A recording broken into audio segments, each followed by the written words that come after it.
오늘도 찬양하며 하나님께 나가겠습니다.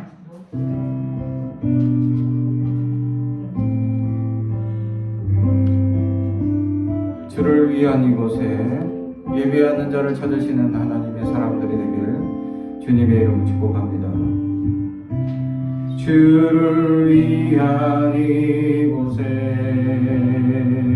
예배하는 자들 중에 그가 참능이 없어 주님께서 슬퍼하시네.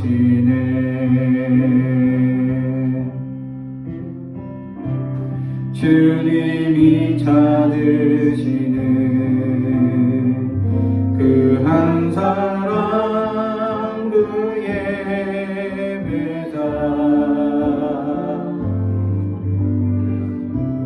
내가 그 사람 되게 간절히 주께 예배하네.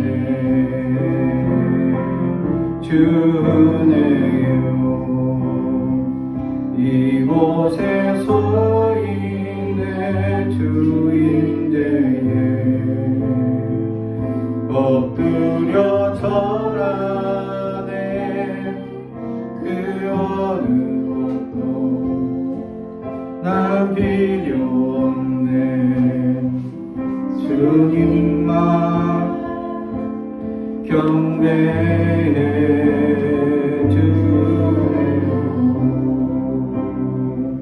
이곳에 서 있네. 주 임재에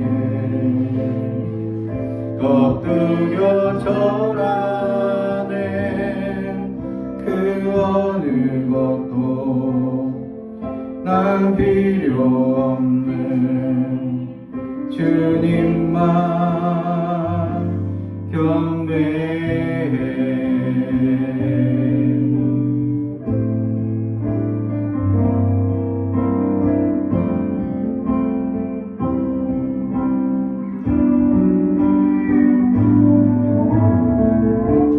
주를 위한 이곳에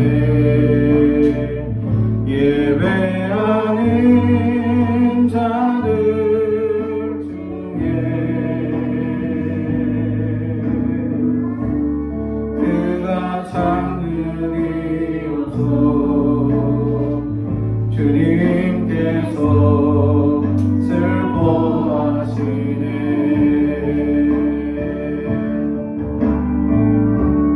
주님이 찾으시는 그 한 사람 그 예배자 내가 그 사람 되게 간절히 주께 예배하네. 주 은혜로 이곳에 서 있네. 주 임재에 엎드려 절하네. 그 어느 것도 날 필요 없네. 주님만 경배해. 주 은혜로 이곳에 서 있네. 주 임재에 엎드려 절하네. 그 어느 것도 난 필요 없네. 주님만 경배해.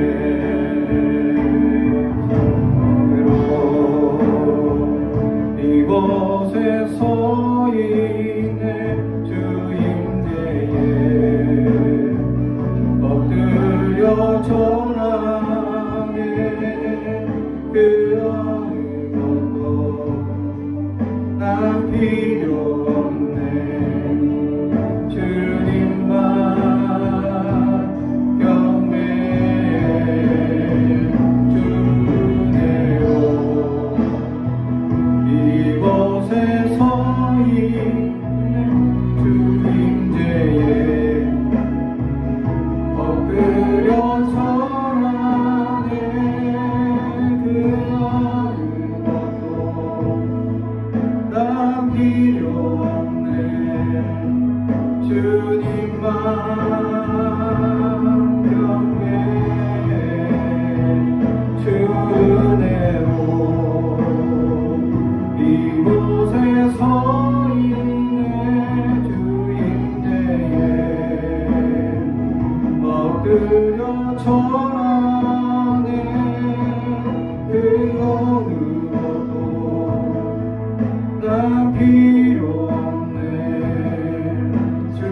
오늘 우리에게 주신 하나님의 말씀은 데살로니가전서 2장 9절에서 13절까지 말씀입니다.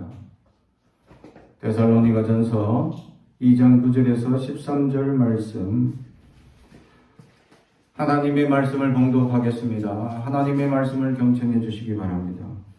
형제들아, 우리의 수고와 애쓴 것을 너희가 기억하리니 너희 아무에게도 폐를 끼치지 아니하려고 밤낮으로 일하면서 너희에게 하나님의 복음을 전하였노라. 우리가 너희 믿는 자들을 향하여 어떻게 거룩하고 옳고 흠이 없이 행하였는지에 대하여 너희가 증인이요 하나님도 거룩하시도다. 너희도 아는 바와 같이 우리가 너희 각 사람에게 아버지가 자기 자녀에게 하듯 권면하고 위로하고 경계하노니 이는 너희를 부르사 자기 나라와 영광에 이르게 하시는 하나님께 합당히 행하게 하려 함이라. 이러므로 우리가 하나님께 끊임없이 감사함은 너희가 우리에게 들은 바 하나님의 말씀을 받을 때에 사람의 말로 받지 아니하고 하나님의 말씀으로 받음이니 진실로 그러하도다. 이 말씀이 또한 너희 믿는 자 가운데서 역사하느니라. 아멘. 우리 가슴에 손을 얹고 축복의 언어합니다. 나는 하나님의 사람입니다. 축복의 사람입니다. 우리 가정은 영혼이 잘됨 같이 범사가 잘되고 강건해지는 가정입니다. 우리 교회는 번성하고 창대하게 되며 하나님의 언약이 이루어지는 교회입니다. 아멘. 예. 오늘 말씀의 제목은 하나님께 합당한 성도라는 제목의 말씀으로 은혜를 나누고자 합니다. 우리가 살아가면서 수많은 사람들 만나고 관계하고 서로 부딪히는 일들이 생기죠. 그래서 어떤 사람들은 만난 이후에 미워하는 사람들이 생겨나고 싫어하는 사람들이 생겨나죠. 그러나 어떤 사람들은 만남 이후에 관계에 한 번의 만남 또는 두 번 이상의 만남 이후에 계속적인 만남을 이어가고 싶은 마음이 넘치는 사람들이 된다라는 거죠. 그래서 우리가 어떤 사람들과의 만남 속에서 어떤 사람들은 미워하게 되고 어떤 사람들은 미워함을 넘어서 증오하게까지 하는 사람들이 있습니다. 그래서 어떤 사람들은 굉장히 생각하는 것만으로도 어려워하는 사람들이 생기고 어떤 사람들은 좋은 관계, 훌륭한 관계로 계속 만나고 싶고 연락이 궁금하고 이렇게 생각나는 사람들이 있다라는 사실이죠. 우리가 어떤 사람이 되고 있느냐라는 겁니다. 나는 다른 사람들에게 어떤 영향력을 끼치며 어떤 좋은 사람이 되고 있는지 오늘 성경의 말씀처럼 하나님께 합당한 사람이 되어서 사람들이 그 사람이 볼 때마다 생각나고 기억되고 그렇게 소망이 넘치는 사람인지 아니면 그 사람을 생각하는 것만으로도 분노가 나고 증오하게 되고 미워하는 감정이 생겨나고 있는지 돌아볼 수 있어야 한다라는 거죠. 그렇습니다. 우리는 많은 사람들을 만나고 헤어지고 또 만남을 가지고 또 관계를 이어져 나가고 또 어떤 같이 직장에서 일을 하면서 만남이 이루어지고 또 이 헤어짐도 생기고 또 여러 모임이나 이런 모임들 속에서 사람들이 새롭게 만날 수도 있고 헤어지게 된다라는 사실이죠. 그런 만남과 헤어짐 속에서 우리는 내가 어떤 사람이냐, 나는 그들에게 어떤 사람들로 기억되어져 가고 있느냐, 참으로 중요한 주제이지 않느냐라는 사실이죠. 그렇습니다. 우리가 그 가운데 그들에게 좋은 사람으로 기억되는 것이 쉽지 않다라는 거죠. 왜냐하면 좋은 것은 아무리 많이 해도 기억되지 않습니다. 그런데 좋지 못한 거는 딱 한 번 잘못하면 우리의 기억에 자녀 기억으로 오래 남을 수 있기 때문이죠. 그래서 이 실수 한 번 한 것은 오래 그 사람을 기억하여서 저 사람은 저런 실수가 있었는데 하면서 이제 나약한 것을 오래 기억되는 사람이 있는가 보면 그 사람은 선한 행실이 많아서 그 연약함이 다 덮어지고 선하게만 생각되는 사람들이 있느냐라는 거죠. 어떤 심리학자가 이런 얘기를 했습니다.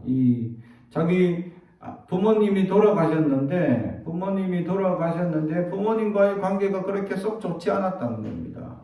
연세가 많은 이제 심리학자니까 그보다 훨씬 더 많은 이제 연배의 이제 아버님이시겠죠. 그래서 돌아가셨습니다. 그래서 돌아가신 지 벌써 10년이 지났어. 10년이 지났는데 그 부모님과의 관계가 그렇게 좋지 않았어요. 왜냐하면 이제 지방에 계시는 부모님들, 자기는 이제 공부를 잘해가지고 이제 고등학교 때부터 서울로 유학을 와서 혼자 자취나 이제 이런 기숙사 생활을 해왔기 때문에 그 이후로부터 계속 서울에서 자기는 이제 생활을 했고 부모님 계속 시골에서 살아왔기 때문에 그렇게 이렇게 살가운 관계가 기억나지 않았다라는 겁니다. 근데 문득 돌아가시고 난 다음에 문득 좋은 기억이 없는데 1년에 한두 번씩 갑자기 생각나더라는 거지. 부모님이 왜 생각날까? 그렇게 살가운 관계도 아니고 좋은 관계도 아닌데 왜 기억날까? 라고 했을 때 우리의 몸의 유전자라는 게 있는데 이게 서로 부딪히고 살아온 유전자가 있다는 겁니다. 그러면서 이것이 문득 사람을 기억하고 또 생각나게 하는 게 있다는 거죠. 서로 이 과거에 있었던 좋은 기억들을 오래 기억하고자 하는 우리의 마음의 자세가 있다라는 것이죠. 그래서 훌륭하고 좋은 부모는 어떻게 자녀를 양육하느냐 하면 끊임없이 아이들을 만져준다는 겁니다. 만져준다. 그래서 아이들을 끊임없이 만져주고 끊임없이 그들과 스킨십을 많이 하면 할수록 안아주고 보듬어주고 뽀뽀하고 이렇게 그들과의 살과의 만남 또 비벼주고 그래서 우리는 칭찬할 때 이렇게 쓰다듬어주는 그런 게 있지 않습니까? 그런 좋은 풍습들이 자녀를 안정감을 가지게 하고 그들에게 평안을 주게 하고 부모의 스킨십을 통해서 따뜻한 마음을 가지게 한다라는 거죠.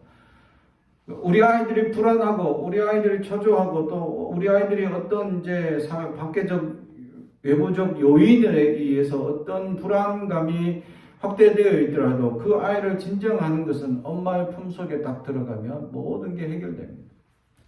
그죠?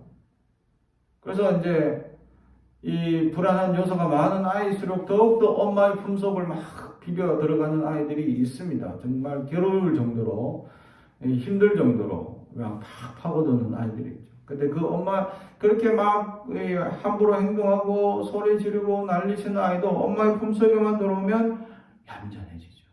이게 품속에 들어가 있는 엄마의 따뜻한 체온과 스킨십을 느끼면서 안정감을 가지기 때문입니다. 그래서 정서적으로 좋은 아이를 키우는 위해서는 많은 스킨십을 해주라는 거죠.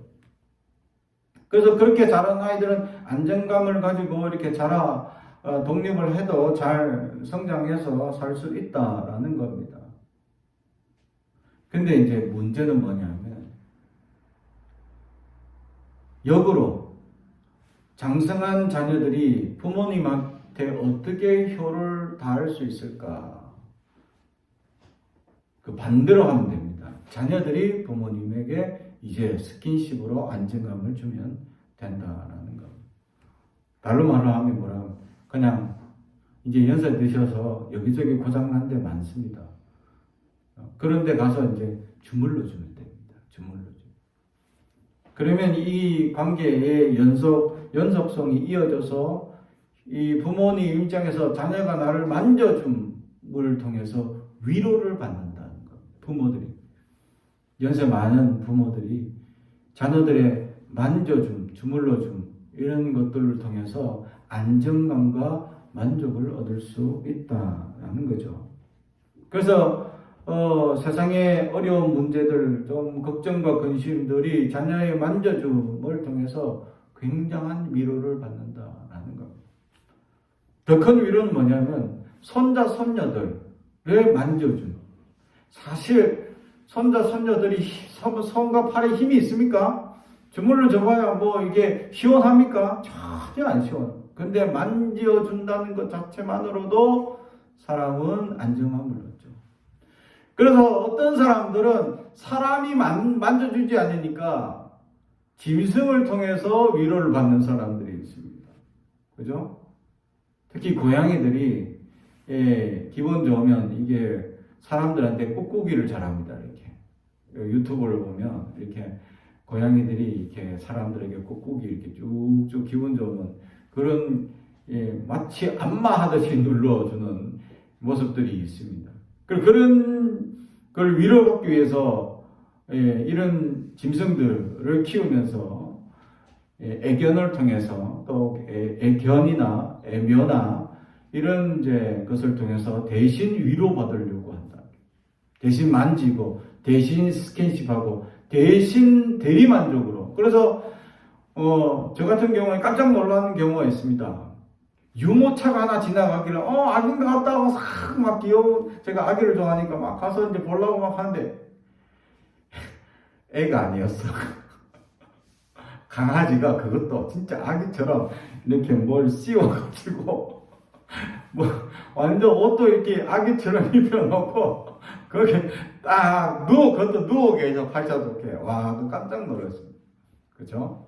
그만큼 이제 이 이렇게 그 견이나 묘를 그만큼 사랑한다라는 것을 보여주고 있다라는 세상이 되었다라는 사실이죠. 그만큼 사람들이 위로를 바라고 그만큼 사람들이 관계의 끊어짐을 단적으로 보여주는 모습이기도 하다라는 거죠. 애견 산업이 발전하면 할수록 이 점점 사람들과의 관계가 단절되어 있는 모습들을 보여주는 안타까운 모습이기도 하다라는 사실이죠. 사람과의 관계에서 회복되지 못하는 것을 이런 짐승을 통해서 이렇게 회복하려는 세상이 되어져 간다라는 겁니다. 그럴 때 사람들이 얼마나 사람들 관계에서 이렇게 회복되지 못하느냐. 오늘 말씀의 주제처럼 합당하게 살지 않기 때문이다라는 거죠. 하나님 앞에 합당하게 산다는 거, 어느 정도 살아야 합당할 수 있느냐라는 것을 오늘 성경은 우리에게 바른 모습을 보여주고 있다라는 것이죠. 첫 번째 구절에 나와 있는 것처럼 형제들아 우리의 수고와 애쓴 것을 너희가 기억하리니 너희가 아무에게도 폐를 끼치지 아니하려고 밤낮으로 일하면서 너희에게 하나님의 복음을 전하였노라. 아멘. 사도 바울은 이 복음을 받는 이들에게 물질적 부담을 주지 않기 위해서 일을 했다라는 겁니다.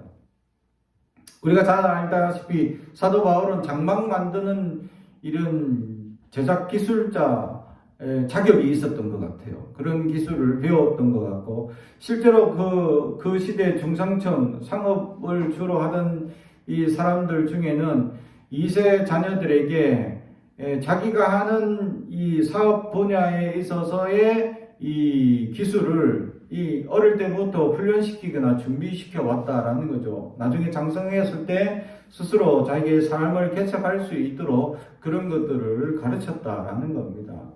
그냥 이제 부자고 이제 어느 정도 귀족이나 또는 살기 때문에 그냥 그런 거 배울 필요 없어. 그냥 운영만 잘하면 돼. 이게 아니었다는 겁니다.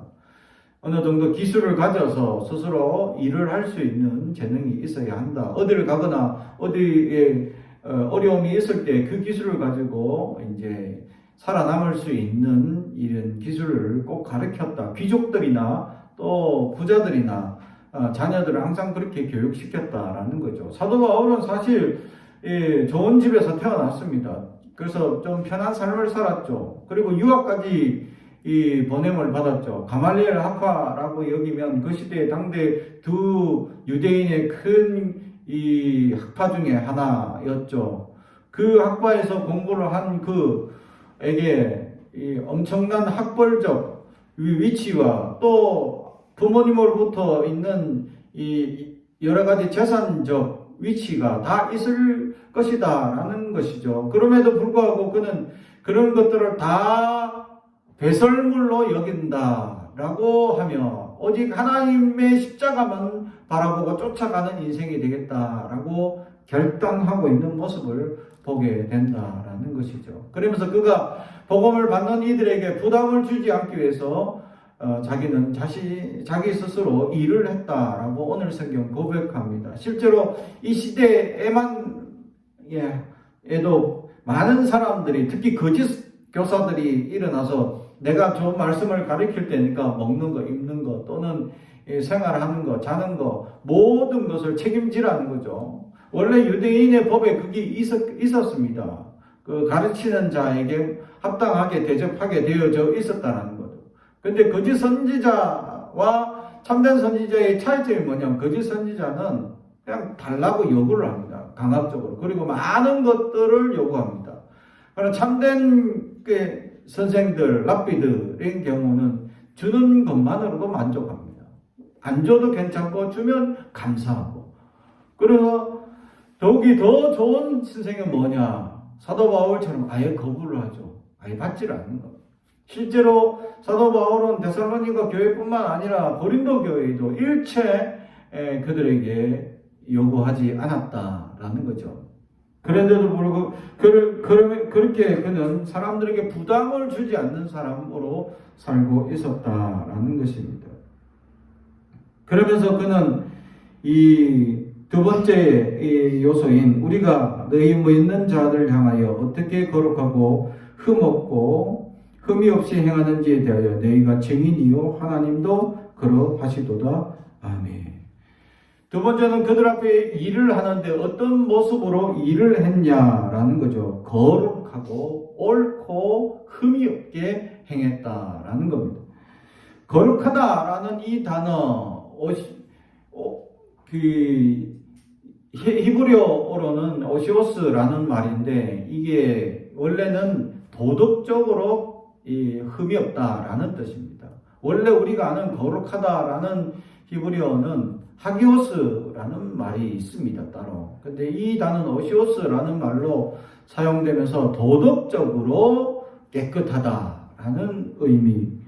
더 나아가 옳다라는 것은 더 도덕적으로 바르고 진실했었다라는 것을 강조하고 있죠. 마지막으로는 흠이 없다. 이것도 도덕적인 모든 분야에 있어서 정말 결함이 없었다라는 것을 고백하고, 그것에 대해서 그 배움을 받았던 사람들에게 인정을 받고 있었다라는 것입니다.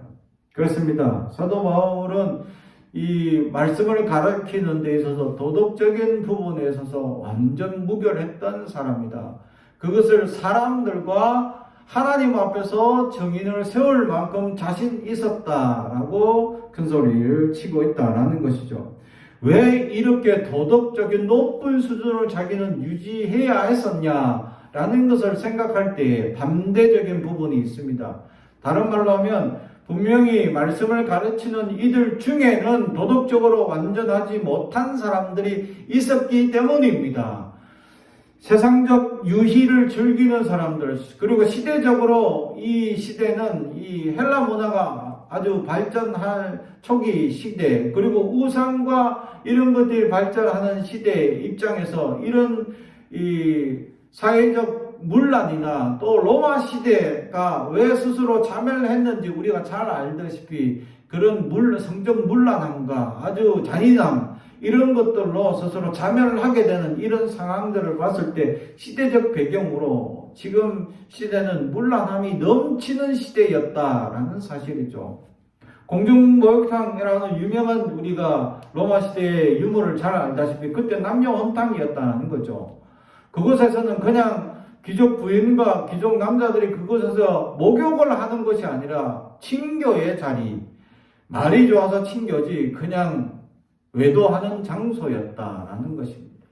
이렇게 문란한 사회적 문화와 배경 속에서 자기는 진실하고 높은 도덕의 수준에 아주 깨끗하고 흠없는 삶을 살았다라고 강조하고 있다라는 것입니다. 이 시대도 마찬가지입니다. 우리가 높은 도덕의 수준의 청렴을 요구하는 시대가 어느 시대나 항상 당연한 요소이기 때문이다라는 거죠. 그러나 점점 세상이 이 교인들을 바라보는 시각들이 높은 도덕의, 세상 사람들은 우리를 향하여 높은 도덕의 수준을 요구하고 있음에도 불구하고 많은 그리스도인들이 그 수준에 미치지 못하는 삶으로 말미암아 교회는 타락하기, 그리고 교회는 점점 세상으로부터 더러워져 버렸다라는 사실입니다. 사랑하는 성도 여러분, 그러므로 우리는 하나님 앞에 흠없고 옳고 이 거룩한 삶을 유지하기 위하여 기도해야 합니다. 사실 우리 스스로도 그렇게 살기가 굉장히 힘들 수 있습니다. 그렇게 해서 세상에서는 더욱더 많은 어렵고 힘든 세상이면일수록 점점 세상에 문제가 많고 괴로움이 많으면 많을수록 그리스도인들에게 더 흠이 없고 거룩한 도덕적 높은 수준을 우리에게 요구할 수 있다는 것이죠. 그럴 때 우리는 우리가 증인이 되어서 그들에게 보여줄 수 있어야 한다는 것입니다. 깨끗하고 흠없는 삶을 살 수 있어야 한다는 겁니다. 그럴 때 하나님이 우리의 삶을 인정해 주시고 우리의 삶을 하나님께서 놀라운 은혜로 이끌어 가실 것이다 라는 사실입니다. 사랑하는 성도 여러분, 그렇습니다. 믿지 않는 자들에게 우리는 높은 도덕의 수준으로 옳은 행실로 그들에게 보이며 살아갈 의무가 있습니다. 그게 그리스도인이기 때문이죠. 그리스도인으로 살아간다는 것만으로도 우리는 무거운 십자가를 지고 사는 것이나 마찬가지입니다. 왜냐하면 그들보다 더 옳고 바르게 살아갈 의무가 있기 때문입니다. 그렇다면 우리가 옳고 바르게 우리가 살아간다면 그들이 우리를 보고 야 정말 바르구나, 정말 좋구나 라고 칭찬하고 격려하며 우리를 좋아해 줄 것이냐라는 것입니다. 절대 그러지 않습니다. 물론 그렇게 우리를 지지해 주는 사람들도 있지만 대부분의 사람들은 우리를 바보라고 여기고 우리를 업신여기 여기고 도리어 어떻게 하면 우리를 괴롭힐까 하고 어떻게 하면 저 사람을 이용해 먹을까 하며 잔꾀를 부리는 일들이 벌어집니다.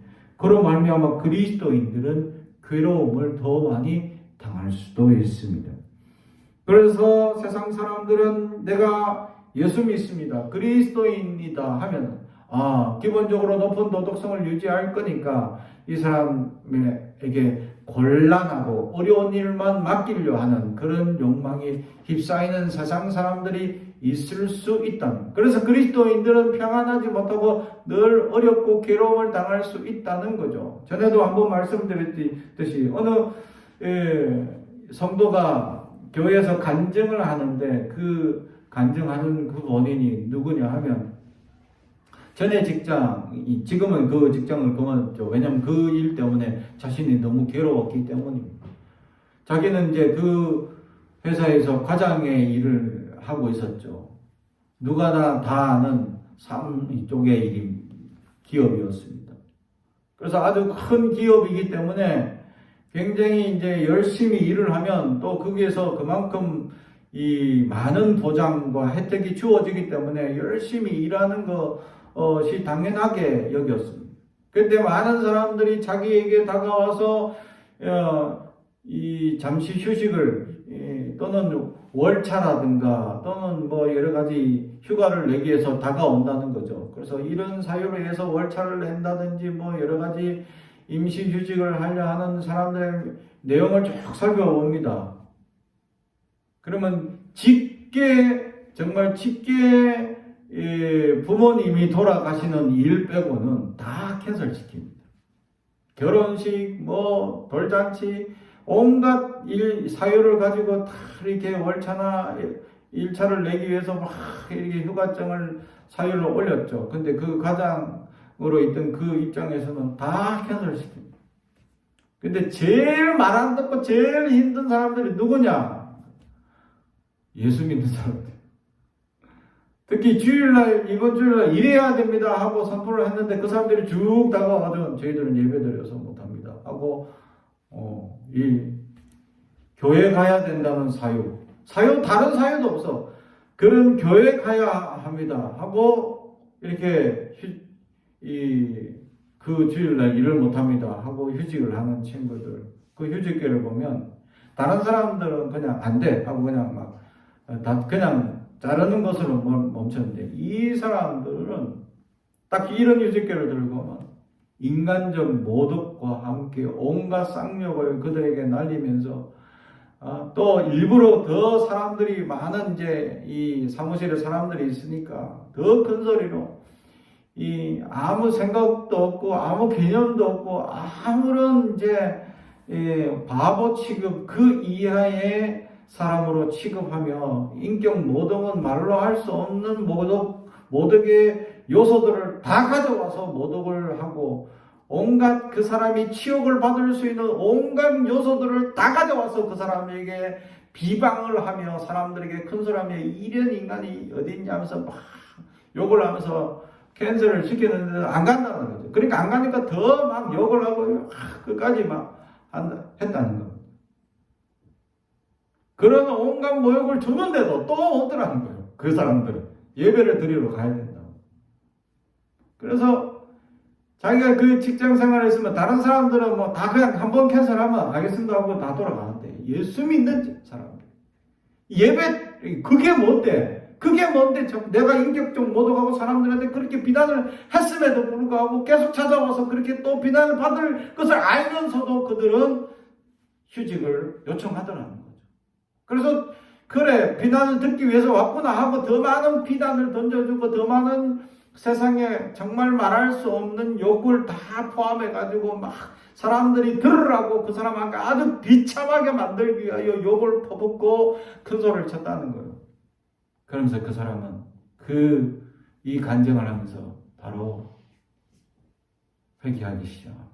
이랬던 저였습니다 하며 눈물을 흘리며 내가 그 그리스도인들을 핍박하는 최고의 자리의 사람이었고 그 그리스도인들을 무참히 짓밟은 사람 중에 한 사람이었다라고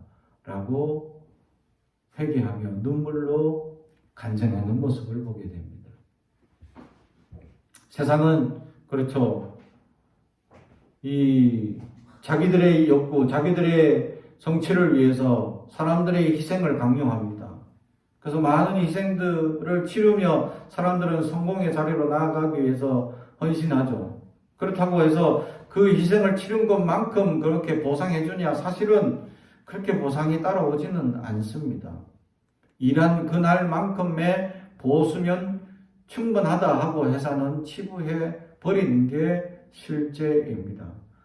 그렇게 경험하던 이 사람들 입장에서는 그렇게 충성하고 열심히 희생해 왔건만 자기에게 돌아오는 것은 일당 하루 더 취급되는 것밖에 없다는 것을 깨달고 나면 그 이상의 충성도를 하지 않는 현상들이 직장에 생겨나죠. 그것을 이제 요즘 세대, MZ 세대에서는 더욱더 부각되고 뛰어나다라는 거죠. 더 이상 충성하지 않고 내가 할 만큼의 또 나에게 주어진 일만큼의 일만 하고 자기는 끝 한다는 겁니다. 그래서 더 많은 것을 요구하려면 나에게 더 많은 혜택과 그것들을 주어주라는 거죠. 그러면 내가 더 많은 일들을 할 수 있다라고 합니다. 그렇게 하면 이제 옛날 고정관념에 살아왔던 사람들은 라떼는 말이야 하면서 그냥 안 줘도 열심히 했고 그냥 위에서 시키면 열심히 했을 뿐인데 라고 사람들을 갑질을 하는, 근데 이제 요즘은 또 그런 갑질도 통하지 않는 세대가 되어져 버렸다라는 거죠. 이럴 때 그리스도인들은 얼마나 올바르게 살아갈 수 있겠냐. 그것을 얼마나 많이 이용하고 비난하고 사람들을 괴롭히는 사람들이 있다는 거죠. 그럼에도 불구하고 그리스도인들은 소망을 가지고 세상이 감당하지 못하는 삶을 살 수 있는 것은 그 믿음 때문에 내 삶을 포기해서라도 하나님의 영광을 위하여 살 수 있는 그리스도인들이 얼마나 많으냐라는 것입니다. 사랑하는 성도 여러분, 그것이 바로 오늘 하나님께 합당한 성도입니다. 세상에 맞춰 살아가는 성도가 아닙니다. 하나님께 합당하게 맞춰야 한다는 거예요. 세상이 요구하는 것들과 많이 다릅니다. 당연히 다를 수밖에 없습니다. 세상의 것들은 더욱더 우리를 엉뚱한 것들로 희생하게 만듭니다. 특히 예수 믿는다고 예배드리는 그 시간이 희생당하는 것이 비일비재하게 요구당합니다. 그럼에도 불구하고 우리는 주님을 찬양하고 주님만 믿고 주님의 그 예배 한 시간을 드리는 것을 소망하고 살아갈 수 있는 합당한 그리스도인으로 살아갈 수 있겠느냐라는 것입니다. 하나님 앞에 그러한 합당한 그리스도인으로 살아가게 된다면 하나님은 반드시 우리와 함께 하시고 하나님의 놀라운 언약과 약속으로 축복해 주실 것이다 라는 것이죠. 우리의 그렇게 헌신과 노력들이 결국 그런 간정이 일어나게 되는 역사를 만들게 된다라는 거죠. 그 사람 밑에 있었던 그리스도인들은 얼마나 많은 비난을 받았겠습니까? 그 사람 때문에. 그리고 그 사람은 그렇게 비난했다고 이제 회개하고 이제 그리스도인이 되은 사람이 되었던 거죠. 그렇습니다. 우리가 당하는 고난, 우리가 합당하게 옳게 높은 도덕 수준으로 살아가는 때 많은 사람들이 우리를 비난하고 우리를 힘들게 하고 우리를 괴롭게 만드는 일의 결과가 결국 복음을 전하는 결과가 되었고 그들에게 그리스도인들이 어떤 이들임을 가르쳐주는 삶의 모습이 있었다는 사실이죠. 그것은 실패와 비난으로 끝나는 것이 아니라 또 다른 한 사람의 간증으로 놀라운 은혜를 만드는 역사가 되었다라는 사실. 사랑하는 성도요. 그래서 우리는 지금 고난을 당할 수 있습니다. 하나님께 합당하게 살아가기 위해서는 우리는 지금 괴로움을 당하고 우리는 지금 어려움을 당하고 우리는 지금 수많은 환난을 당할 수 있습니다. 그러나 하나님은 우리를 합당히 여기신다면 언젠간 이런 환난과 어려움을 통해서 은혜의 역사를 베풀고 더 많은 은혜의 역사를 덧입는 역사의 결과가 나타나게 될 것이다 라는 거죠. 왜냐하면 하나님은 우리를 고아와 같이 내버려 두지 않기 때문입니다. 하나님 우리를 붙들어 주십니다. 반드시 우리와 함께 하십니다. 하나님의 놀라운 은혜의 소망이 되도록 하나님은 날마다 우리에게 생명력과 하나님의 역사와 하나님의 재능과 하나님의 놀라운 기적과 이적들을 우리에게 베풀어 주신다라는 것입니다. 그런 것들을 누리며 살아갈 수 있는 방법이 하나님께 합당하게 살아가는 것입니다. 세상이 아무리 힘들고 어렵더라도 그것을 감내하고 감당하며 살아갈 수 있는 그리스도인들이 되길 주님의 이름으로 축복합니다. 기도하겠습니다. 사랑과 원천이 가득하신 아버지 하나님 감사합니다. 오늘도 주님의 크신 은혜의 소망을 가지며 나아갑니다. 주여 주님 앞에 합당한 그리스도인들이 되게 하옵소서. 부족하고 연약함이 많습니다. 주님께서 붙들어 주셔야 합니다. 그렇게 살아갈 때에 세상은 우리를 비방하고 비난하며 힘들게 이끌어갈 것입니다. 그럼에도 우리는 합당하게 살아갈 용기를 더하여 주옵소서. 그래야 하나님 세상을 이기게 하시고 하나님의 크신 은혜를 덧입는 백성이 될 수 있도록 인도하여 주시옵소서. 감사드리며 예수님의 이름으로 기도드리옵나이다. 아멘.